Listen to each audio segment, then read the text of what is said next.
Hello, my name is Todd and welcome to my lip sync tutorial for Flash animation.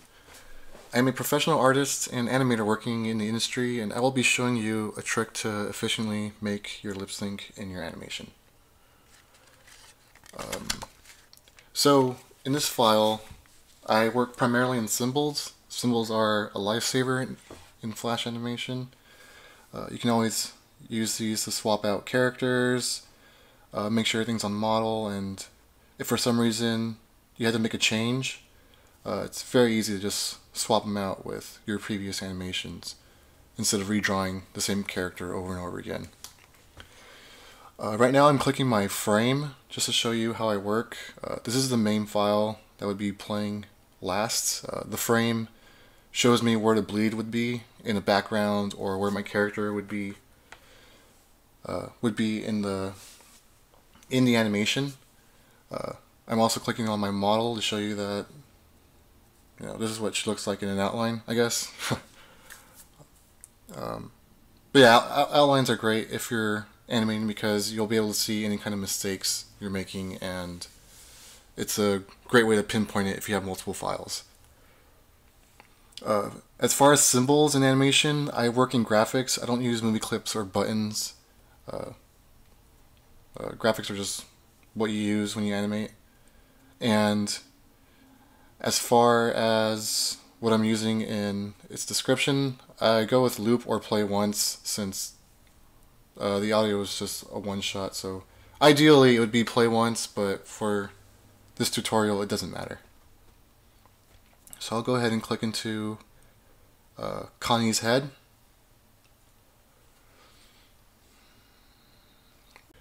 So I will click into Connie's head and show you the layers that I have.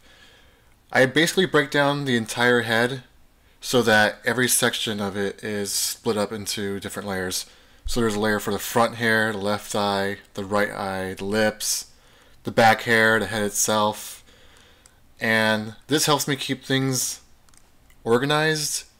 And if there's ever a need for a model change, I can go ahead and change the model and then swap out the symbols with previous animations if they have the old head.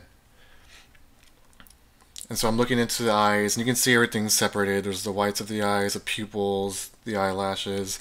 The hair hasn't been symbolized just because I was making this head very fast. And the tutorial's only on lips, so I got more in depth with the lips, which I'll show you right now as I click into it. When animating the lips, you'll be using keyframes up here on the timeline. And just make sure that your timeline in your animated character is the same as in the scene.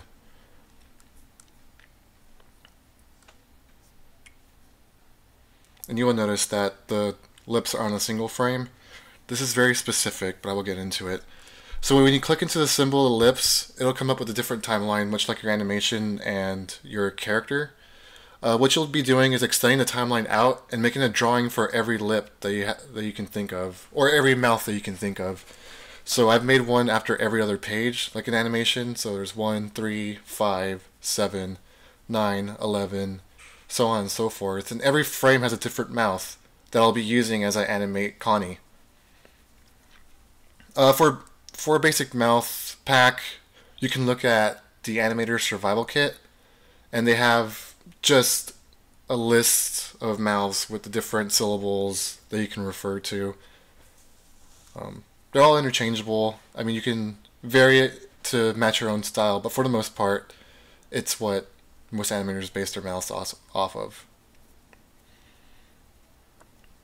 So clicking into the symbol, I'm going to remove this keyframe. When you insert a keyframe to animate the mouth, you're going to want to make sure it's on a single frame.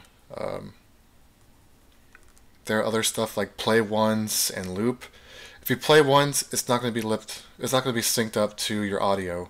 As you can see, it just plays the entire mouth. If you do a loop, it'll just loop the entire animation as it is. So it'll just go through your mouths as you have them. So what you want to do is have it on single frame so you can select which mouth you want as you animate.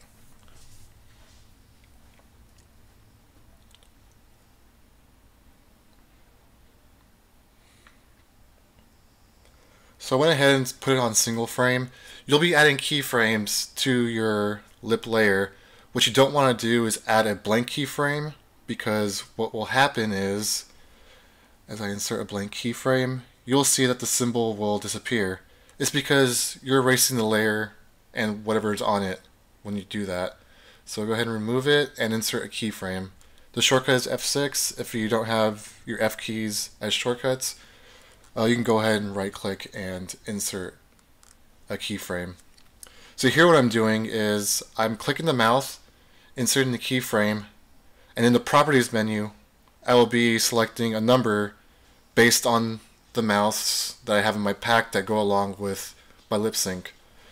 I do not have audio in this tutorial, but this is pretty much how you animate your audio as you animate a character. And the reason why this is effective is because instead of drawing the same mouse over and over again, you can go back into your library and look at the mouse that you have and select it and use that to animate your character. So instead of doing, let's say you have a 200 frame animation or anything up to like 1,000, instead of drawing the same mouth for that many frames, you have a library of mouths that you can go ahead and use to select and animate to the audio.